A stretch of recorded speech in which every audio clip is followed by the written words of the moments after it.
What about when someone sets a boundary that you can't be friends with men or go for a drink with a male colleague? That's not a boundary. That's telling somebody what they can and cannot do, which is an isolation control tactic, which is abuse. Yeah, that's not a boundary. To turn this into a boundary, you could say, I will not date somebody who has male friends or who goes out for drinks with their male colleagues. That would be considered a boundary because it reflects what you will do and what you deem to be acceptable in your relationships. You're not telling somebody that you can't be friends with men.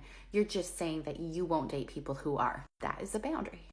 But it's a rigid, unhealthy boundary. Because the biggest difference between healthy boundaries and unhealthy boundaries are what they're being motivated by. Healthy boundaries are motivated by honoring your needs, values, and priorities.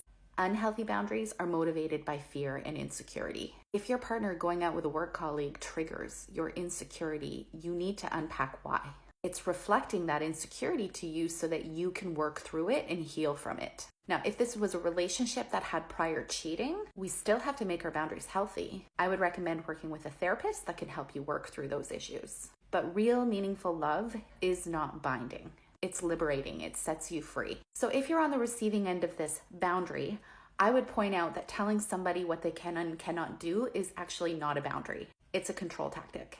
If they rephrase their boundary to make it about what they find acceptable or unacceptable in relationship, I will not date somebody who has male friends or goes out for drinks with their male work colleagues, I would call their bluff. If they dump you, then great. They are honoring their boundaries, but you are also honoring yours. Both of you win. And if they don't dump you, then it's a threat, which is also an abuse tactic. In either scenario, you're honoring yourself by refusing to allow somebody to control you. I promise you, there are emotionally healthy people out there that are not binding and are not controlling and will not tell you what you can and cannot do. They will give you the freedom to be who you are.